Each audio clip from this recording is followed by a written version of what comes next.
Saya punya banyak informasi dan sudah saya sampaikan ke penyidik Polda Jabar waktu itu. Ini kan teman-teman, untuk menggali informasi di lapangan itu tidak semudah apa yang kita bayangkan ya. Tidak semudah membalikan telapak tangan seperti ini. Karena memerlukan perjuangan, kehati-hatian, kita bicara, attitude yang baik, karena tidak semudah itu. Karena orang-orang di sana itu saling curiga ketika banyak kali orang asing yang masuk ke daerah Jalan Cagak. Misalkan saya ini orang asing, kalau masuk di Jalan Cagak, pasti saya ditanya dulu, apa tujuannya, mau ke siapa, mau ke Danu, oh Danu sudah ada kuasa hukumnya, sudahkah Anda izin ke kuasa hukumnya, kan seperti itu. Ini saya dulu ini seperti itu, sudahkah izin? Teman-teman, kasus Subang ini saya menilai bukan kasus biasa. Kenapa? Karena adanya OOJ, Obstruction of Justice, itu bukan orang biasa, orang pintar, orang yang mengetahui.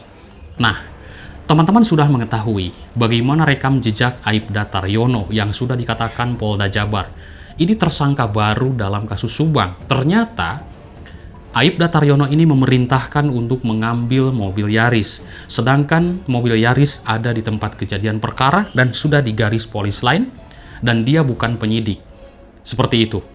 Oke, penyidik adalah polisi, tapi polisi tidak semuanya penyidik. Artinya, tidak boleh sembarangan untuk masuk ke tempat kejadian perkara, apalagi warga sipil. Apakah ada warga sipil yang masuk di tempat kejadian perkara dari mulai tanggal kejadian dan juga tanggal 19? Wow, banyak, ya kan? Nah, disinilah tempat kejadian perkara pun hancur. Kasus Subang ini hancur-hancuran. Kasus Subang ini luar biasa, teman-teman. Banyak kejanggalan, publik dibingungkan, banyak framing, banyak fitnah. Akhirnya, publik terbagi dua bagian. Apa itu? Pertama, bisa kubu-kubuan. Kubu Danu, kubu Yosep. Kadang saya pun kaget juga ya, ketika saya membahas Pak Yosep, disebut pendukung Danu. Ketika membahas Danu, disebut pendukung Pak Yosep. Prinsip saya turun mendekati Pak Yosep, mendekati Danu. Saya adalah ingin mengetahui bagaimana sebenarnya karakter mereka dan apa sebenarnya yang terjadi dalam hal kasus ini. Ketika saya mendapatkan informasi baik dari Yoris, baik dari Yanti, dari Danu, dari Pak Yosep, bahkan dari Ibu Mimin sempat mengatakan waktu itu Danu adalah saksi mahkota atau Danu dulu. Itu saya sempat dengar dan dulu rekamannya sudah sempat menyebar ya di berbagai media. Karena awal mula saya yang upload sama Harry waktu itu. Nah, di situ banyak masyarakat yang bertanya-tanya bahwa kasus ini bukan kasus biasa, teman-teman. Saya mendekati Danu, informasi dari Danu ya ada sedikitnya. Mendekati Yoris dan Yanti, informasi ada sedikitnya. Teleponan dengan Pak Yosep, informasi ada sedikitnya. Jadi bukan berarti mendekati mereka ini adalah mendukung, tapi mencari informasi, ingin menyampaikan kepada teman-teman bahwa Danu ini sering sekali berubah-ubah. Pak Yosep juga sering berubah-ubah. Ini misalkan seperti itu. Saya punya banyak informasi dan sudah saya sampaikan ke penyidik Polda Jabar waktu itu. Ini kan teman-teman, untuk menggali informasi di lapangan itu tidak semudah apa yang kita bayangkan ya. Tidak semudah membalikan telapak tangan seperti ini. Karena memerlukan perjuangan, kehati-hatian, kita bicara, attitude yang baik, karena tidak semudah itu. Karena orang-orang di sana itu saling curiga ketika banyak kali orang asing yang masuk ke daerah Jalan Cagak. Misalkan saya ini orang asing, kalau masuk di Jalan Cagak, pasti saya ditanya dulu, apa tujuannya, mau ke siapa, mau ke Danu, oh Danu sudah ada kuasa hukumnya, sudahkah Anda izin ke kuasa hukumnya, kan seperti itu. Ini saya dulu ini seperti itu, sudahkah izin. Tidak boleh untuk sembarangan asal ngobrol, asal podcast, itu pengalaman saya. Tidak boleh asal bertanya A, B, C, D, apalagi menekan. Dan waktu itu ya saya juga ketika misalkan ada kesempatan ya sambil candaan ya, terlibat nggak dalam kasus Subang? Sudahlah, nggak usah ngobrolin kasus Bang Jack, kita mending ngopi ya. Saya sempat di situ ya, Danu kan gua tekan juga ya waktu itu ngobrol berdua ya, mau podcast di situ. Nah, sebenarnya kamu ini terlibat apa tidak? Kalau misalkan terlibat ya udah ngomong aja. Gua juga nggak bakalan up kok. Nah, seperti itu. Ini waktu di tahun 2021. Karena kalau gua bilang up dia nggak mau kan. Nah, akan tetapi tetap saja. Cuman Danu ini memberikan gambaran-gambaran, memberikan sebuah apa ya namanya, cupu lah, ada si bos lah, seperti itu ya. Nah, ini teman-teman, gambaran-gambaran seperti itu banyak sekali. Dan rekan-rekan YouTuber yang terjun ke Danu, misalkan rekan-rekan YouTuber yang sudah dekat dengan Danu, yang sudah podcast dekat dengan Pak Yosep, Ibu Mimin, Yoris Yanti, tentunya ada sedikitnya mendapatkan informasi, akan tetapi bukan informasi pelakunya, tapi informasi kecurigaan, gambaran, seperti itulah. Yang jelas, dari dulu saya sangat curiga kepada mereka ini. Makanya saya ini terjun. Apa nih sebenarnya yang terjadi? Apa sebenarnya mereka ini? Sedangkan mereka adalah keluarga loh. Ini keluarga Danu, Yoris, Yanti, Pak Yosep. Ini keluarga mereka. 3 Uwa-Uwa ini keluarga Ibu Tuti. Pak Kades juga keluarga Ibu Tuti. Dulu saya datang ke Pak Kades. Pak Kades, ngobrol di belakang layar, Pak. Ini sebenarnya apa sih yang terjadi? Kok Ibu Tuti ada yang membunuh? Apakah tidak kepikiran Pak Kades ini untuk mengumpulkan keluarga? Misalkan, Pak, begini, keluarga Pak Yosep, keluarga besarnya nih berapa ratus orang, kumpulkan. Keluarga dari Ibu Tuti berapa ratus orang, kumpulkan. Disitulah mencari informasi dalam sebuah musyawarah. Apa sebenarnya konflik yang terjadi? Apa Pak Kades bilang? Tidak sanggup.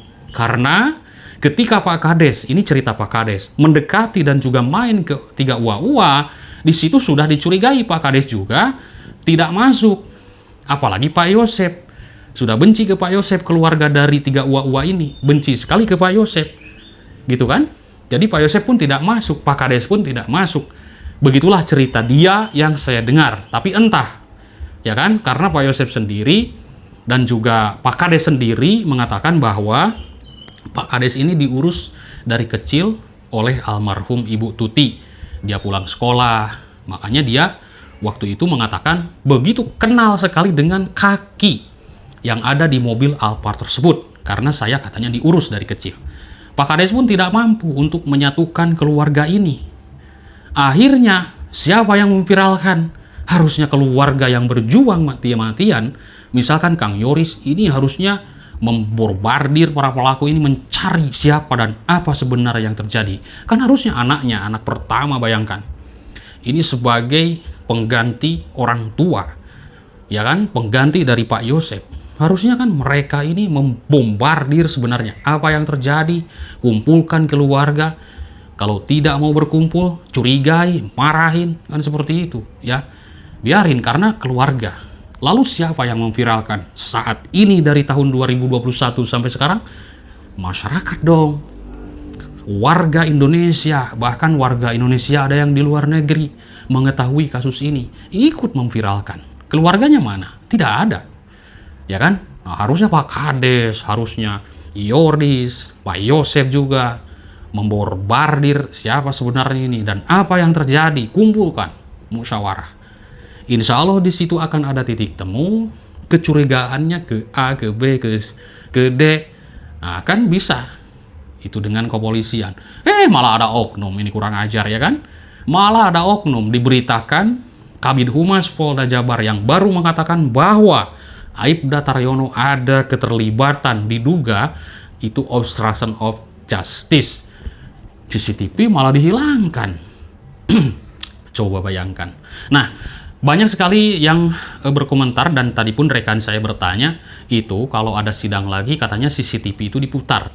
Baik yang di Polsek, baik yang di Gang Danu, baik yang di Bundaran Jalan Cagak, baik yang di Alfamart, baik Ibu Harun, baik pencucian mobil yang dulu Pak Dede-nya mengatakan bahwa saya lihat mah di CCTV, ada judul seperti itu ya. Nah, di sini itu kan belum diputar. CCTV Alfamart, CCTV jok motor, CCTV Angger, CCTV yang ada di Cijengkol, CCTV konter Arigi itu harusnya diputar semua. Ini kan harapan kita semuanya demi menegakkan kebenaran. Jadi masyarakat sampai saat ini tidak tahu, ya kan? Beda dengan kasus Sambo, berbeda jauh. CCTV diputar, meskipun sudah diedit segala macam. Tapi kan akhirnya ketahuan, ada obstruction of justice. Nah, teman-teman, kasus Subang juga bukan kasus biasa yang saya lihat. Ini ada orang yang benar-benar profesional mengatur sebuah skenario. Saya sudah yakin 100% ke hal itu. Ada benar-benar orang kuat dalam hal kasus ini. Akhirnya, Danulah yang dijadikan alat Pak Yosep, Mimin, Abi Arigi. Itulah hanya analisis saya, ya kan? Analisis. Hanya dugaan, hanya praduga saya ke sana. Karena belum ada bukti. Benar gak ada orang kuat dalam hal kasus Subang ini? Kalau misalkan Danu, apa motif Danu, ya kan? Kalau Yosep, Ibu Mimin, Abi Arigi, ada nggak motif mereka? Silahkan teman-teman mungkin itu berkomentar kalau masalah motivasi yang sekarang sudah menjadi tersangka dan sudah menjadi terpidana. Ya kan, seperti itu. Nah, karena Danu mengaku sebagai pelaku melakukan pembunuhan tersebut, terlibat bahkan ikut memukul. Itu pengakuan dia. Tapi kenapa yang 3 tersangka belum diproses sampai saat ini? Kan itu tanda tanya besar masyarakat. Ya kan? Nah, berhubung sekarang ini punya penasihat hukum baru, yaitu Ibu Sylvia Sumbarto, dan mengajukan kasasi. Kasasi adalah untuk membatalkan proses hukum yang sudah ditetapkan oleh pengadilan. Maka sekarang kita tunggu bagaimana kasasi ini. Mau diterima dan tidak, kita belum tahu. Kalau nanti misalkan kasasi ini diterima, ya saya bahas diterima kasasi. Kalau misalkan ditolak, ya bahas ditolak. Kan luar biasa, ramai sekali nanti, ya kan? Nah, seperti itu. Yang jelas, siapapun para pelakunya harus mendapatkan hukuman yang setimpal sesuai dengan perbuatannya.